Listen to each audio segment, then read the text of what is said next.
Hello, welcome back again. We are very pleased to have Valentin Ferenczi from Sao Paulo, and he's speaking on there's no largest proper operator ideal. Valentin. Thanks a lot, Bunyamin. Hi, everyone, and thanks again for organizing this webinar and giving me the opportunity to talk here. So I want to present the result, which is in the title. There is no largest proper operator ideal in the sense of Pietsch. I will define what this means. I should mention this, I was supported by FAPESP and CNPK. And the outline, so after a long part about background, I will introduce a new class of proper ideals to prove the main result and then end up with some details on the proof. As I remember the last time there was a talk, this webinar about ideals, I think it was Bill Johnson's talk in January. And I think someone said enough, we've talked about ideals already, but okay, here we are. And that's a trendy subject at the moment. Okay. So all notions about operator ideals come from Pietsch book from 79. So what is an ideal in the sense of Pietsch, an ideal U? For each pair of Banach spaces X and Y, U assigns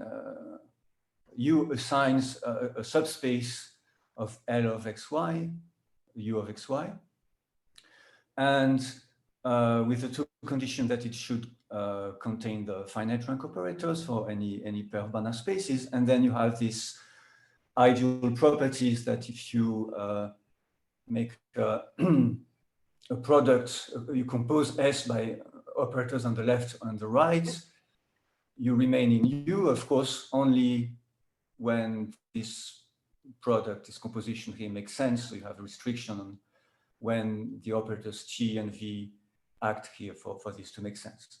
So in particular, of course, if you look at the class U of X, which is the operators of the ideals defined on X, then it will be in particular a two-sided ideal of L of X in the usual sense, but you are requiring moreover some for a notion, for an operator belonging to the ideal to make sense even when X is different from Y. So of course, classical operator ideals, finite rank operators between X and Y, compact operators between X and Y, strictly singular operator between X and Y. Below, I recall the definition of a strictly singular operator. So S is strictly singular if no restriction of S to an infinite dimensional subspace is an isomorphism onto the image. So we have this chain of inclusion, finite rank operators, the closure, compact, strict singular, in essential operators that I will define the next slide. And we have strict inclusions. I'm not gonna recall why, because we're not going to need really to talk about those ideals apart from the case of inessential operators. So our focus is really in this talk about this ideal of inessential operators, and I will explain why. But let us first give the definition and make a few comments. So this was defined by Klanuki in 63 when X is equal to Y, and then Pietsch extended this definition to the case when X can be different from Y. So for the definition, let us first recall that an operator T between two spaces, Banach spaces X and Y, is Fredholm. When the kernel has finite dimension, the image is closed and has finite codimension, which really means that T acts as an isomorphism as soon as you allow passing to a finite codimensional subspace, closed subspace of X and of Y, right? So, and then you have this definition, that's a general definition. An operator from XY is inessential if for any T from Y to X, the identity of X minus TS is Fredholm. So of course, what we are saying here, of course, the identity of X is a Fredholm operator. And we are saying that if we perturb it with something with S composed with anything else that makes sense, it will still be Fredholm. Actually, if you look at the definition of an essential operator on a space X, it's more intuitive. So here, this is this comment, assuming there exist Fredholm operators between X and Y, which actually means just that X and Y are nearly isomorphic, right? They are isomorphic up to a finite dimensional subspace. Then more intuitively, an operator is inessential if it preserves the Fredholm class. So for any Fredholm operator T minus S remains Fredholm. Of course, if X and Y are really different spaces, there might not be Fredholm operators between them, and so then this definition does not make sense. So you have to modify it a bit in this sense. That every strictly singular operator is an essential is a consequence of the Fredholm theory of strictly singular operators, Cato 58. And let me comment why these two ideals are different. So to find an operator which is inessential but not strictly singular, one can use the canonical inclusion of Y into X in two cases. So in both cases, X is a Banach space and Y is some subspace. So one example is if X is a HI space and Y is infinite codimensional in X. But actually, you don't need to know the existence of HI spaces. You could also have used Cartan-spec space, so X could be Cartan-spec space and Y the canonical copy of L2 inside it. The point in both cases is that, well, first of all, of course, this is not strictly singular because it is an isomorphism onto its image. But if you look at operators from X to Y, all operators from X to Y are strictly singular in this case. So that's from properties of operators on HI spaces or operators on the Cartan-spec space. And of course, so then the injection is inessential because if you go back to the definition here, you see that any perturbation here, this composition will be strictly singular. And so a strictly singular perturbation of the identity is Fredholm by Cato results. Okay. So now, so the main theorem is about proper operator ideals. So the definition is due to Pietsch. An ideal in the sense of Pietsch is proper if for any Banach space, the identity of X on X belongs to U, if and only if X is finite dimensional. What is relevant here is just a direct implication because the reverse is always true. So you want to say that only finite dimensional spaces satisfy this condition. So first of all, you could state it in a slightly more general way. So the space of U, again, this appears in the book of Pietsch, is a class of spaces, exactly the class of spaces X, for which the identity of X belongs to this ideal. And so you can reformulate by saying that U is proper when the space of U boils down to the class F of finite dimensional spaces. Where does the name proper come from? Well, I guess because equivalently, this means that for any infinite dimensional space X, U of X is a proper ideal of L of X, right? Because proper means that if X is infinite dimensional, then the identity of X does not belong to U, which is equivalent to saying that U of X is a proper subspace of L of X.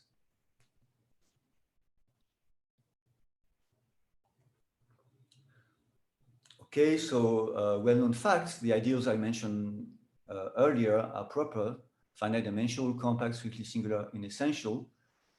For the first three, it's quite easy. For inessential also, but let me just give a short proof. Let us call T the identity on X, which that's always Fredholm. Now, of course, if the dimension of X is infinite, then this difference, T minus identity of X, which is 0, is not Fredholm. So what this means is that you started with Fredholm operator, and then you perturbed it with S here to get something which is not Fredholm. So by the characterization of inessential operators, that it should preserve the Fredholm class, this means that the identity of X is not inessential if the dimension is infinite, or another term, it is inessential only if the dimension of X is finite.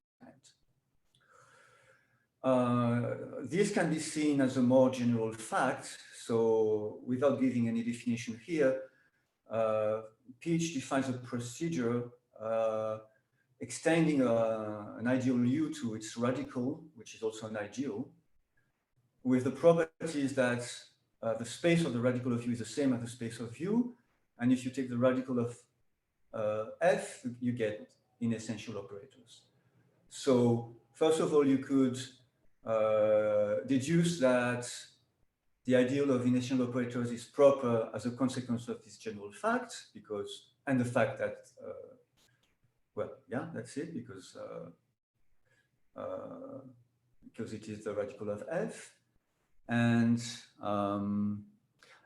this is also a motivation for introducing this ideal of inessential operators. Actually, the definition of the radical here bears similarity with the definition, of course, of inessential operators. Okay, so what were the questions of Pietsch? I mean, there are many questions in his book, but first question, actually, which was asked, Manuel-González asked me this question, is whether the ideal of inessential operators is the largest proper operator ideal. And of course, if you prove that it's not, does there even exist a largest proper operator ideal?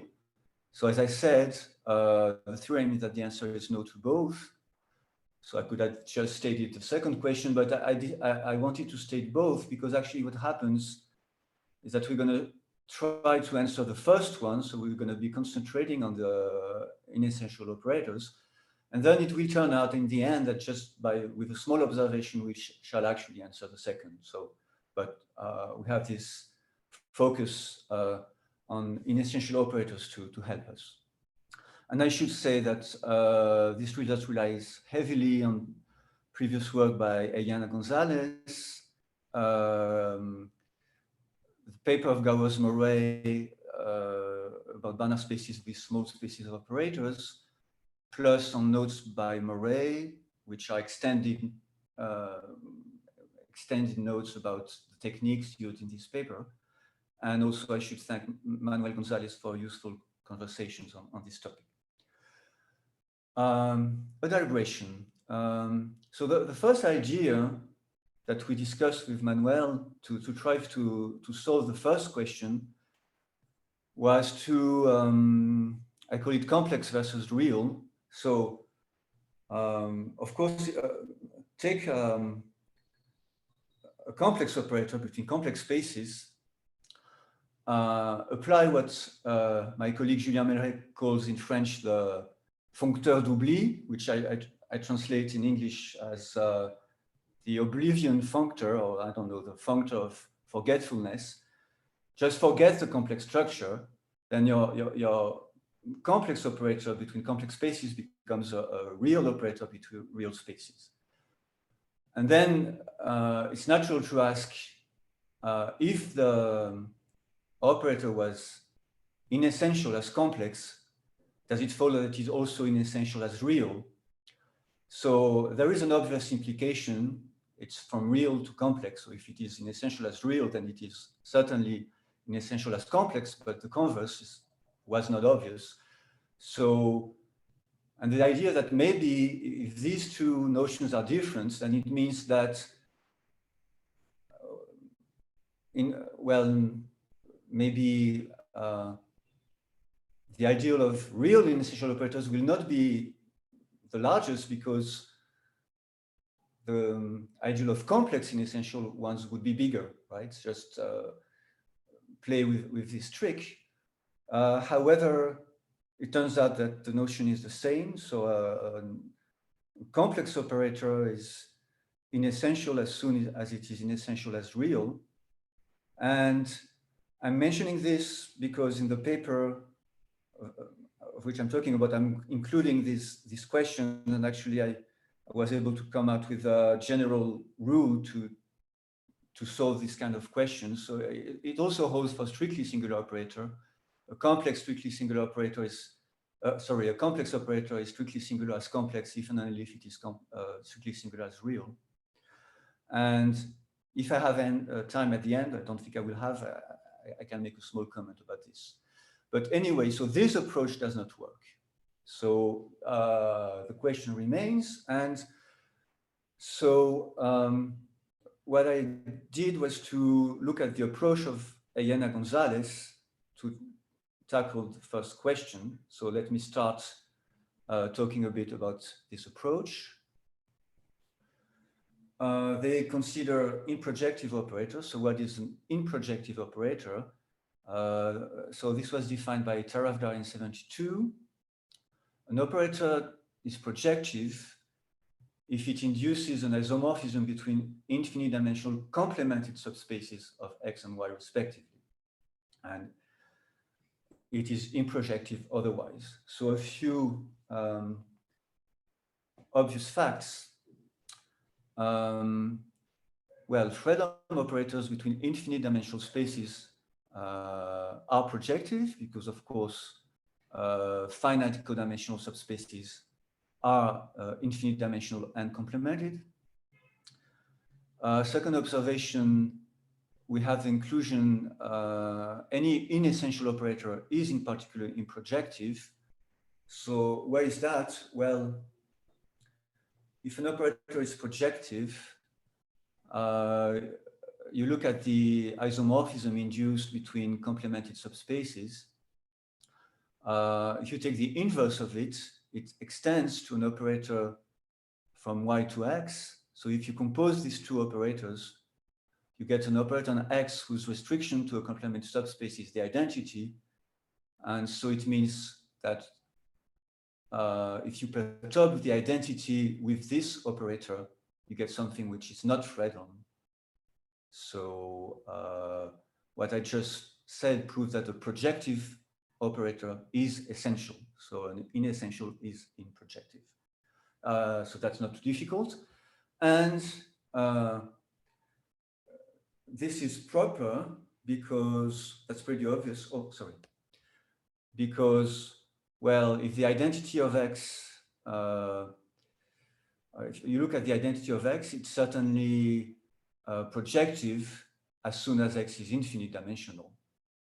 So the only way that the identity of X will be improjective is if X is finite dimensional. Okay, so the hope of Alena-González was to prove that this inclusion here is strict, right? So show that and use this to prove that an essential operator is not the largest operator ideal. So they were looking at this question here. And so this paper is from 2000. This was shortly after the results of Gowers and Murray about new exotic spaces. And so they had the idea of trying to use those spaces. So that's what they did. So let me recall that a space is decomposable if it can be written as a direct sum of two infinite dimensional subspaces, indecomposable if not, and HI if no subspace is decomposable. The first thing to observe is that if you take a HI space, you have a partition of L of X between Fredholm operator and a strictly singular operator. That's a consequence of the results of Gowers and Murray about operators and such spaces. And this implies that all these classes are equal, so strictly singular is the same as in essential and is the same as in projective inside such a space. And so that becomes the largest proper ideal of L of X. And so an HI space will not work to help you differentiate between these two sets here.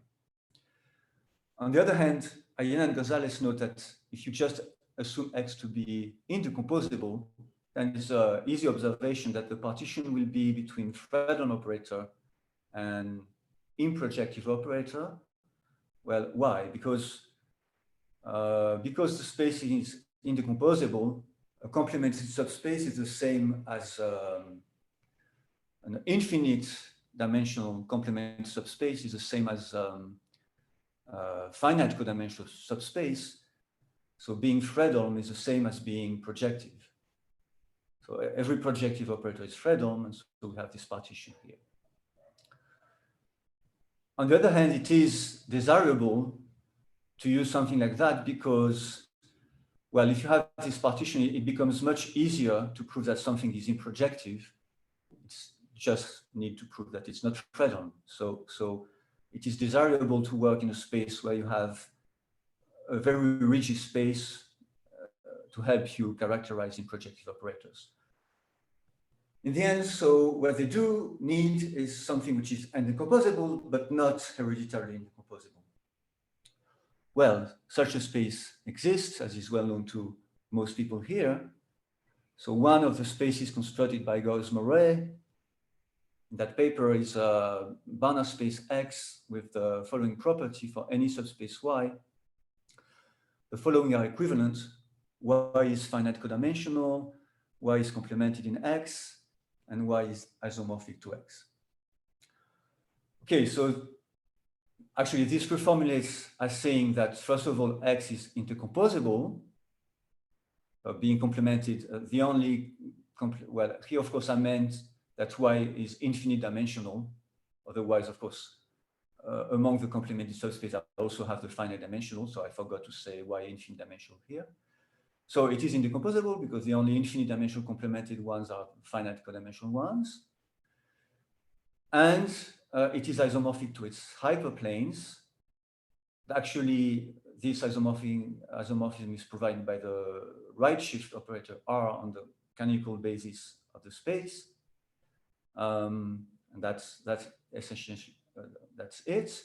And of course, as everyone knows, it is not HI because HI spaces are not isomorphic, they're hyperplanes. Here it is different. Hyperplanes are isomorphic to the whole space, and by extension, finite codimensional subspaces are isomorphic to the whole space, but they are the only one. So this space, Gauss-Moret space, which is sometimes called the shift space, was a new prime space. A few weeks ago or months ago, Pavlos Motakis gave a talk talking about primary and prime spaces. There was a list of examples.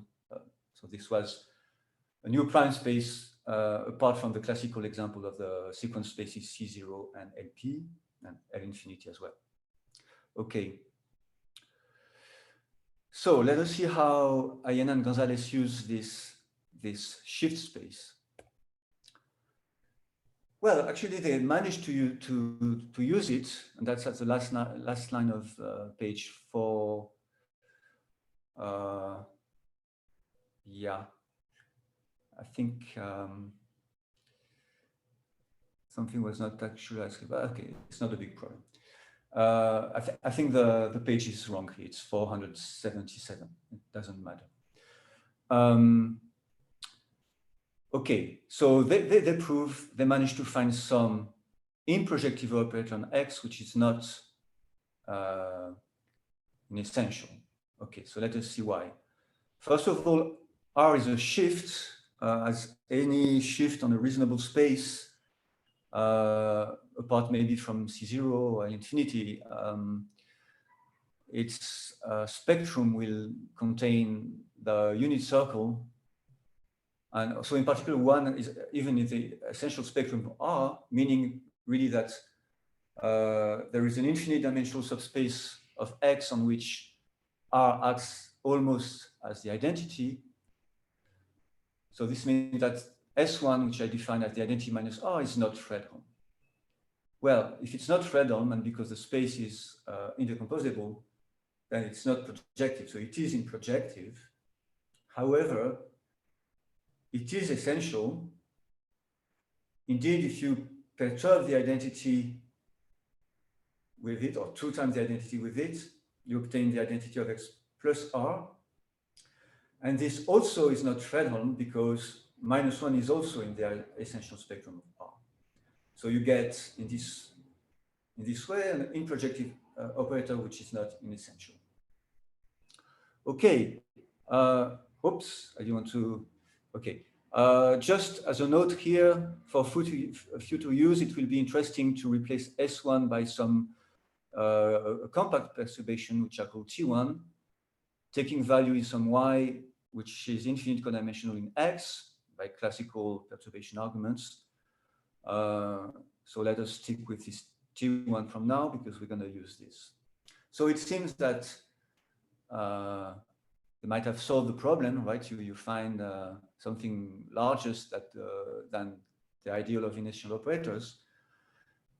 However, not so, because at the beginning of the next page, they actually prove that improjective operators do not form an ideal. I avoided commenting on this. This was also an open question. This is not an ideal. So it is proper, but it's not an ideal. It is proper. It is strictly bigger than inertial operators, but it's not an ideal. So you don't get the answer you wanted. Okay.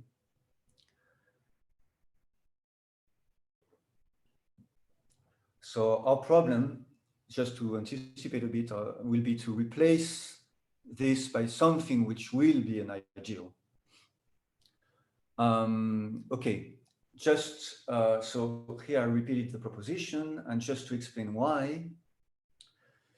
Well, what I said about identity minus R holds, because of the essential spectrum, holds for any operator of the form identity minus lambda R for lambda in the unit circle, and for a well-chosen associated compact perturbation called T lambda. So for each lambda in the torus, we get that T lambda is improjective. However, obviously, if you take the sum of T1 and T minus 1, you cancel the lambda R here, so you get 2 identity of X plus some compact part, which is projective because this is a Fredholm operator. So, okay, the sum of these two improjective operators here is not projective. Sorry, it's not improjective. So it's not an ideal because it's not a linear subspace. Okay. So how do we get to the main theorem that there is no largest proper ideal? So luckily, a lot of the work, I mean, we're going to be able to use the work of Alena-González in the following way. So we're going to replace the set of the class of improjective operators by 2 ideals, proper ideals, which I call U1 and U minus 1, in such a way that T1 belongs to U1 and T minus 1 belongs to U minus 1. And this is enough because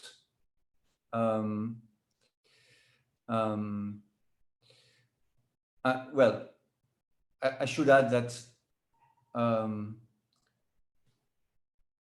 there will be, yeah, so, okay.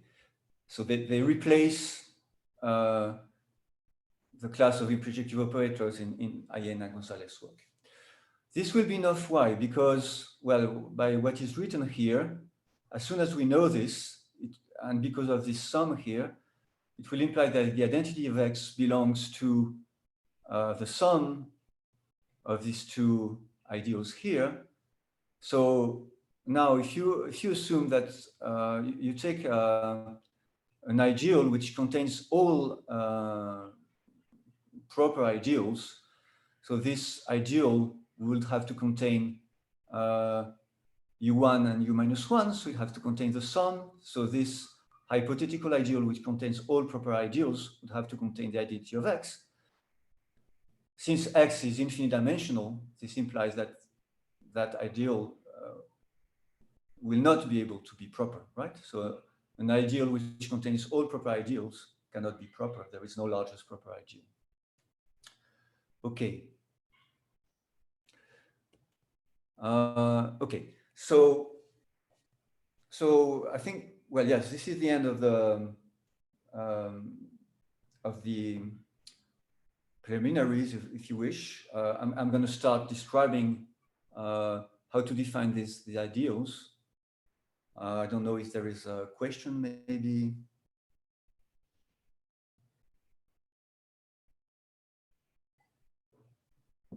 Okay. Okay, so let us try to define a new kind of proper ideal. Classically, you find this in the book of Pietsch, op of x, if x is a Banach space, is the class of operators which factorize through x.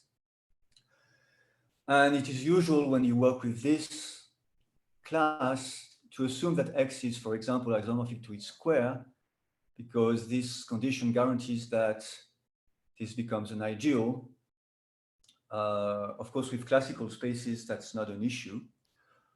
The point, of course, if you write T as AB, witnessing the factorization through X and T prime the same way, then you will be able to factorize the sum in this way. And so you will factorize through X squared. Well, of course, if X is isomorphic to X squared, then you have the stability you wanted. Well, you have a problem here because X being isomorphic to X squared is very unlikely to happen if you work in Gauss-Murray setting. So what we do to be sure to have an ideal is to define this. You take just the union of op of x to the power n. So it's just the ideal of operators factorizing through some arbitrary large power of x. Then this will be an ideal, of course, because of this, what is in the brackets here. If t factorizes through xn and t prime factorizes through xp, then t plus t prime will factorize through x power n plus p. Okay, so the first thing is, since we want ideals, we have to deal not with op of x, but with this extended version. The second thing, well, so what we shall prove, actually the proposition shall prove that if x, so recall this is Gauss-Murray shift space, whenever y is an infinite codimensional subspace, then this ideal of operators which factorize through a power of x and through a power of y is proper. If we know this, this is enough. Recall that we wanted to find a proper ideal containing Ti. So my claim here that it is enough is just the fact that if you define Ui to be the ideal of operators which factorize through a power of x and through a power of the closure of the image of Ti, well, obviously Ti belongs to this ideal, to this proper ideal, because, well, it is defined on x, so factorized through x, and since the image is contained here, it factorizes through this space as well. So it all boils down to this proposition. Now, let us reformulate this. What does it mean to be that this ideal is proper? Well, so what does it mean in general for the identity on some space Z to be in op of x? Actually, it's easy to see that it means that Z embeds. So if as a subspace of x, which is complemented in x, just if AB was the factorization, Z embeds by B, and the prediction is BA. So here, saying that the identity of Z belongs to this is saying that Z embeds complementarily into a power of x and into a power of y. What we want to show is that this can only happen if Z is finite dimensional. So this proposition will follow from this, which is the main theorem about Gauss-Murray shift space. Whenever y is infinite dimensional in x, well, then no infinite dimensional complement subspace of a power of x can embed into a power of y. We just needed to know that it cannot embed complementarily, but actually we were able to prove it without it. And I don't know of any way of really simplifying the proof by weakening the theorem. So let us just put embeds here. Okay, so that's that's the main result about the space. And well, obviously, for n equals to 1, it contains the result of Gauss-Murray. If m is equal to 1, an infinite dimensional complement subspace of X is just a finite codimensional subspace. It cannot embed in something which is infinite codimensional. Okay, so if you wish, now it all boils down to this, and this is now the technical part of the proof. So people who don't want to know about details of Gauss-Murray spaces construction could just admit this. I think there are some interesting ideas there, so I'm going to spend 10 or 15 minutes on it. In some aspects, that's the difficult part because the proof is long. I mean, it's maybe 5 or 6 pages of proof in my paper, but then you have to add everything that was in Gauss-Murray paper that I used. Luckily for me, the space already existed and a lot was already done. From another point of view, that's the easy part because you know what you want to prove. You know that in a space of the type of Gauss-Murray, that there is no isomorphism between subspaces if it's not obviously there. So you know what you have to prove. You just have to sit down and really try to work with the technical part. Okay, so some details on the proof of the main theorem, which are reformulated here.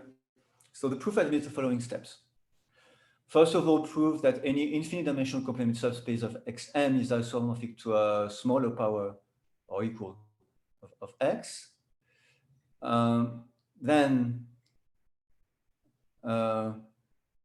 Okay, so this infinite dimensional complement subspace of Xn will be some Xp.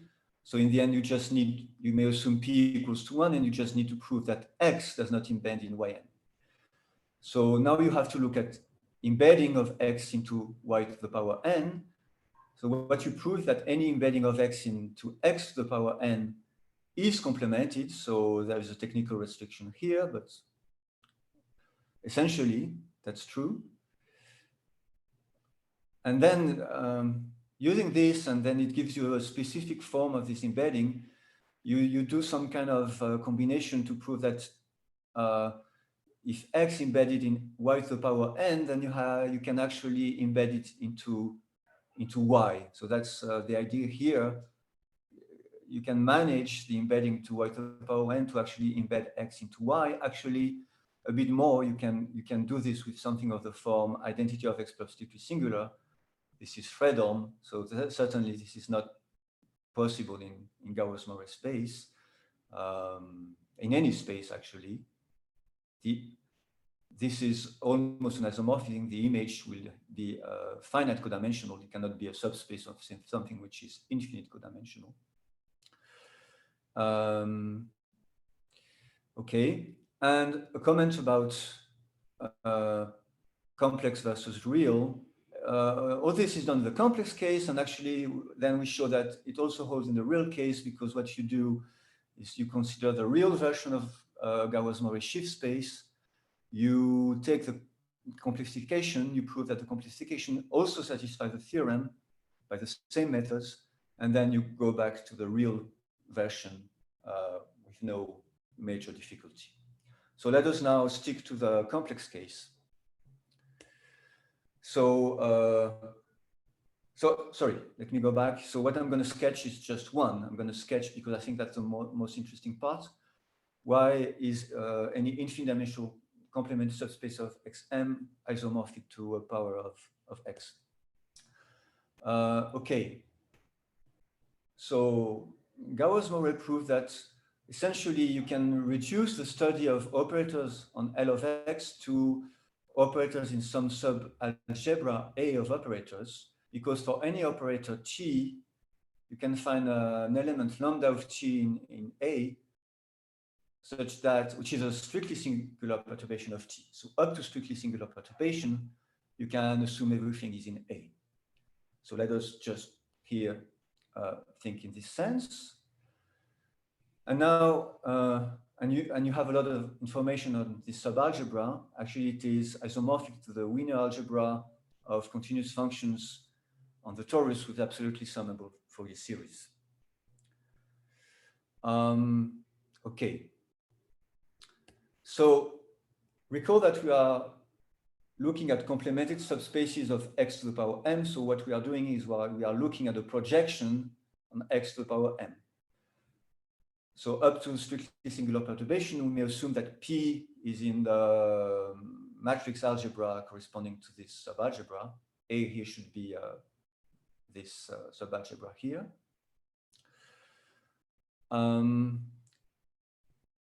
So here there's a misprint. This psi here is supposed to be this isomorphism.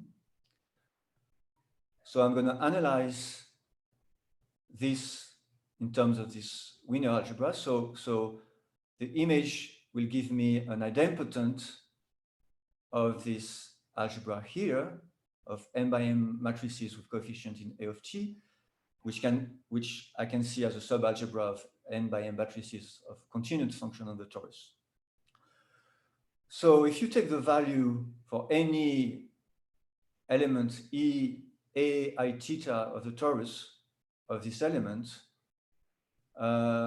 it will be an idempotent matrix, n by n matrix, with a certain rank, k, depending on theta. But because we have continuity here, this rank will be constant equals to k, right? So to P, to a projection here, and psi of P, which is the element in this algebra, I associate a constant rank. So if m is equal to 1, and that's what Gauss and Murray do, then we are done, because then in this case, m is equal to 1, and m of c is just the complex numbers, and idempotent will be either 0 or 1. And if you go back to P, here it means that P is either 0 or the identity. Then of course, there should be a strictly singular perturbation allowed. So really that it means in general that the projection will be either strictly singular. If it is a projection, it has to have finite rank, or identity minus P has finite rank, and then we know that the only projection are the trivial ones. But now we are going to multi-dimensions. So assume, for example, that m is equal to 2, and that this constant rank here is 1. Then you see that what we have is, for each theta is, in this case, a 2x2 matrix of rank 1. And in general, it may and will vary with theta, which corresponds to the fact that, okay, what we are looking at in this case is to a complement subspace of x squared. Well, of course, what are the complement subspace of x squared, which will correspond to having rank 1 here? It could be the natural copy, the first copy of x, or the second copy of x, but it also could be any diagonal copy of x sitting on x plus x, so this is how the position of x, of a copy of x inside x squared, can vary, and this reflects in the way here this vary with theta. Well, this is maybe exaggerating a bit, but okay. I mean, what is varying really is the position of c inside c squared, I should say. Okay, so what saves us here is the following. That's the nice part. K theory tells us that this rank K is the unique similarity invariant for idempotence of m infinity of c of t. So similarity is just the usual notion of similarity, and m infinity here is just the union of m n of c of t with the natural inclusion. So what am I saying here? Well, of course, if two idempotents here are similar, and well, K-theory tells us that up to a change of dimension, there are also homotopy invariants. Anyway, if the two are similar, then because of this relation, they will have the same rank, right? So if the two idempotents here are similar, they necessarily have the same rank K. But K-theory tells us that this is the unique similar invariant. It is enough to classify the idempotents in this algebra. So what this means is that if the constant rank is K, then this psi of P, which is the image of P here in this algebra, will be similar to the canonical rank K idempotent of this algebra, which is this, or if you wish, it's just the canonical projection of CTM onto CTK. I should mention here that the use of K-theory is developed and very well explained in Gowers-Murray paper and the notes of Murray. They don't need to use K-theory for that specific example, but in their paper, there are other examples which are more evolved and which require K-theory. So that's all contained and well explained there. Okay, so with this similarity, we are restricting. This can be interpreted as a rigidity of the possible idempotence or projection here. So now we have this similarity, and so what we want to do now is to go back to the operators on X, which means to A. So we have to go back here to interpret this similarity, which is inside C of T, back into L of X. Our problem is that all of this is done in C of T, but we need things to be in the Wiener algebra to make sense, to be pulled back inside L of X. So another ingredient, which is nice, is a multidimensional version of Wiener's lemma, which tells us that this similarity, which was a priori inside NM of C of T, actually occurs inside NM of A of T. So Wiener's lemma tells us that if you have a continuous function on the torus, which is non-vanishing, and if it belongs to A of T, then its inverse will also belong to A of T.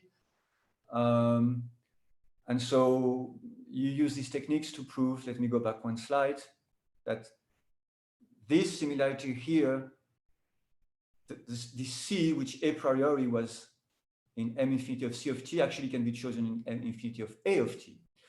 So that's what we needed to be able to lift this all back to L of Xm.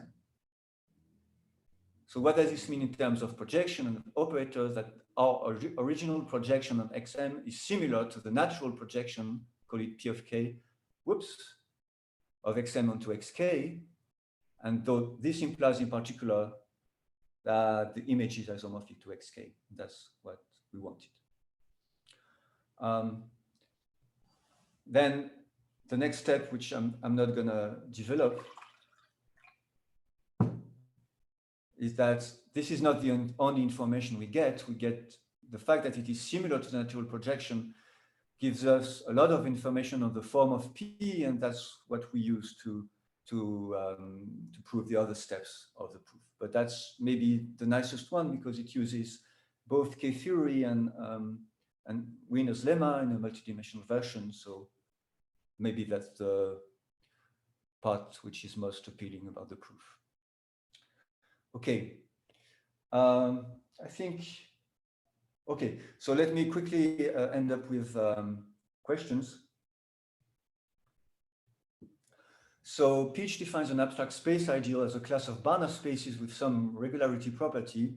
It should contain finite dimensional spaces, be stable by taking direct sum and by taking complemented subspaces. So of course, finite dimensional ones, separable spaces, I talked about Hilbertian spaces. There are probably many examples. Also, whenever U is an ideal, space of U will be a space ideal. That's easy to check. Sorry, whoops, okay, I'm back. Yeah. Okay, so it's easy to check that space of U will be a space ideal in the abstract sense. But what is a bit more difficult to prove, and is proved by Pietsch as well, is that any space ideal in the abstract sense is the space of some U for some ideal U. So it's just one notion of space ideal, one abstract notion, and one as the space of some ideal U. And so he asks, that's problem 228, whether there is always the largest U such that A, the space of U for a space ideal. So what we did was just to prove that the answer is no, in general, is no for A equals to F, but it seems to me quite open for other cases, in particular these two cases. I should say I didn't investigate this, maybe that there are some easy or reasonable answers to this, but I don't know what could be said about other cases. So I think this maybe opens some nice questions in this direction. Okay, that's it. So I had the last slide, which, as expected, I'm going to skip, and I just conclude with a list of references. And this is it. Thanks a lot for your attention. Thank you very much. Okay, questions or comments? Yes, so Valentin, it's nice to see you. I hope all is well on your side. At the beginning of your lecture, you mentioned Carlton-Peck space, a space that you are familiar with. And I had a question which crossed my mind, although it's not immediately related with your the topic of your lecture.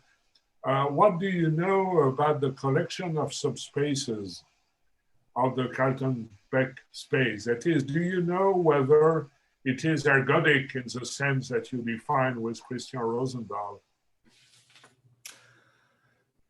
No, we don't know that, I think, because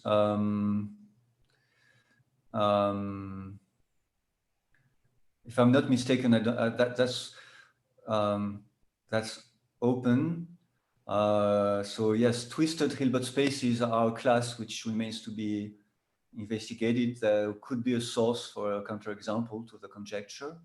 Yes. Even Carlton-Peck space, you know, it contains certain Orlik space for which we also don't know the answer. So the question is also open for certain class of Orlik spaces which are very close to L2 in terms of type and cotype. And, yeah. Okay, so as far as I know, it's open. Yeah. Okay, I was suspecting that those twisted Hilbert spaces are a very tough class of spaces to consider. So you just confirm it somehow.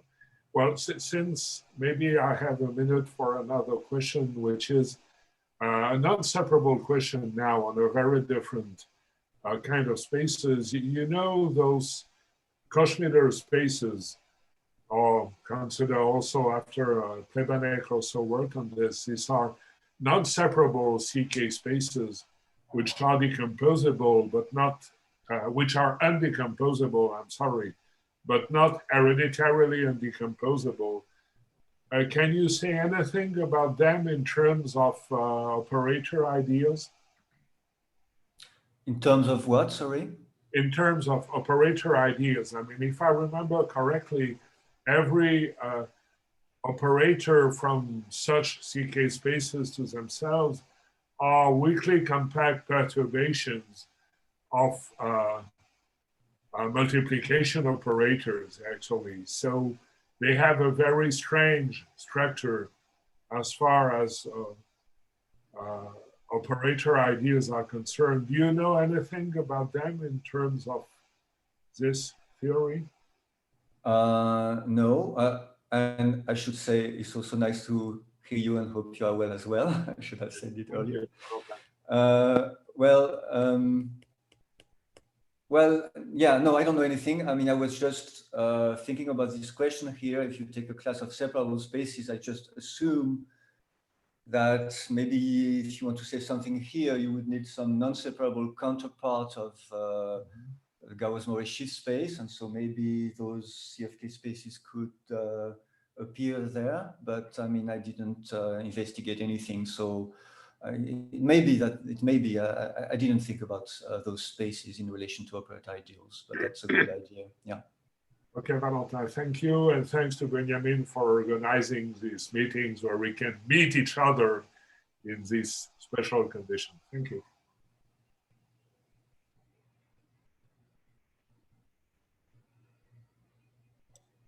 Could I get a copy of your slides? Yeah, sure. There were a few misprints, so I will maybe edit them and send them. Or if you send to me, I'll put on the website. Yeah. Okay. Perfect. May I ask if no one's going to ask about forgetfulness functor applied to strictly singular and essential operators? Yeah. You want to see my slides? You said you had a comment. I was just curious. No, I just had these slides. So yeah. So how does this work? What I wanted to say, so take a complex ideal, and then you associate to it the real ideal, which is defined by T belongs to U, small u, if the complexification belongs to U. So if U is a strictly singular complex operator, then U will be a real strictly singular operator. And so what happens is that you can prove that what I wanted, that the forgetfulness functor, oblivion functor works, that is, T belongs to U if and only if seen as real, it belongs to the small u, exactly when U is self-conjugate. So self-conjugate here meaning the conjugation, if T goes from X to Y, then the conjugate goes from X bar to Y bar, the complex conjugate. And so it's an observation, it's not too hard, but it's a fairly general principle. And this is why, so when this works, I call it regular pair of ideal, and this is why the pairs S, strictly singular, real strictly singular and complex strictly singular, and the same for an essential, are regular. So that's what I wanted to say. A strictly singular and essential operator respects the oblivion functor. It is the same to be strictly singular as complex or as real. And the point is because they are quite obviously, by definition, this ideal is self-conjugate. That's what the comment I wanted. Yeah, it's usually called the forgetful functor. Yeah, okay. So that was just between us. One other comment or sort of comment question about the generalized Wiener lemma.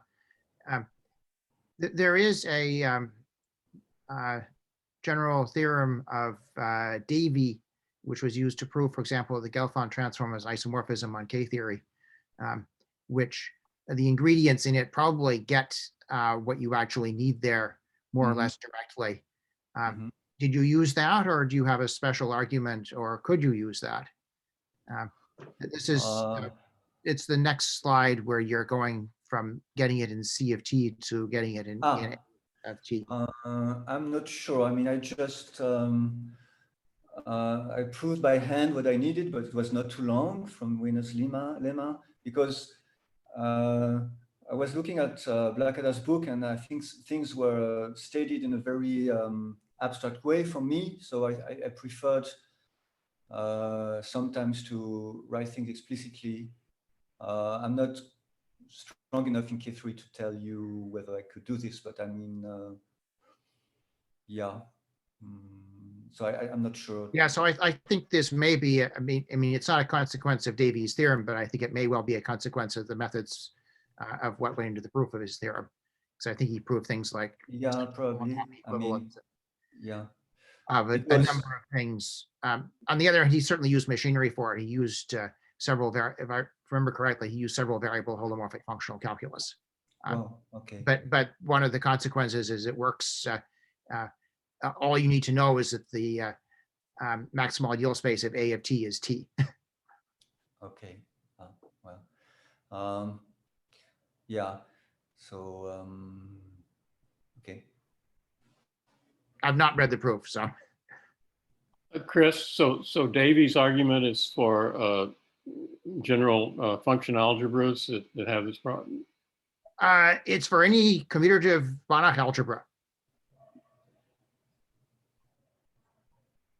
For simplicity, assume that the thing is unital, but then the theorem, which I remember the statement of, is that for any commutative unital Banach algebra, the Gelfand transform is isomorphism on K-theory. But the proof of it is by proving that the Gelfand transform is isomorphism on various kinds of homotopy classes of things in matrix algebras over the algebra, something along those lines. I don't remember the details. And then the K-theory is just a consequence. But yes, it does use fairly heavy machinery. I used the theorem in the past,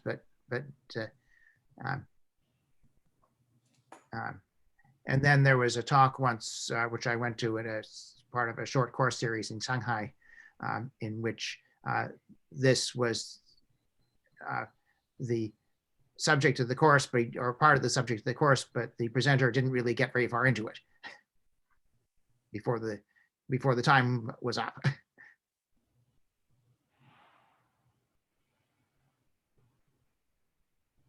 I'd like to ask a question about space X, which is on display on the slide that's up at the moment.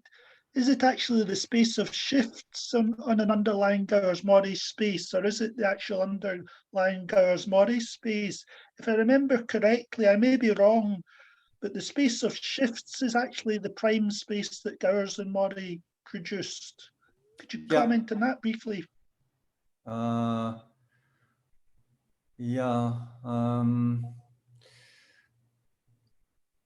Yeah, so this was the new prime space, right? So it's a shift space for which you have the shift induces an isomorphism between X and its hyperplanes, and the only complemented subspaces are finite codimensional ones, and those which are infinite codimensional are not isomorphic to X. So it is a space of operators. It's the prime space that Gowers and Morris produced. Yeah, it's the shift space. Yeah. Okay. Prime space. One of the first example of that paper. Okay. Thank you for a very nice talk. Thanks.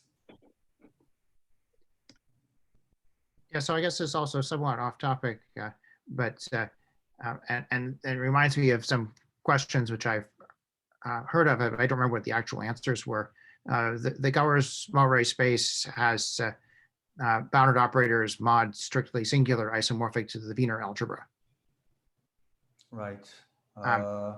Yeah, is that true? I seem to remember there being questions about what, I don't remember exactly what the question was. Maybe the question was, what algebras could you get as bounded operators mod compact operators? Yeah. And can you get the Wiener algebra that way? Can you get C of T that way? Can you get C of T as bounded operators mod strictly singular operators?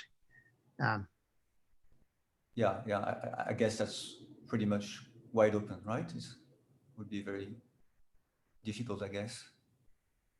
All the other versions I suggested are wide open. I mean, maybe Pavlos has some idea about that, but. Yes, I had some thoughts about these things, but at this point, I'm not in that mode of thinking, so I couldn't tell you exactly what I thought of in the past. If you send me an email, maybe I could recollect my old thoughts.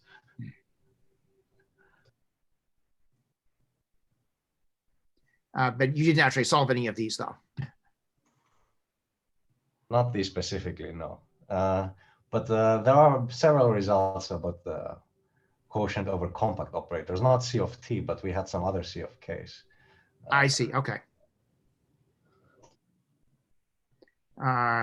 If it's convenient, can you put your email in the chat somewhere? Yeah, I'll send you an email. Okay, is there any other question for Valentin? All right, if not, thanks again for a beautiful talk, and I'll stop recording. Thank you.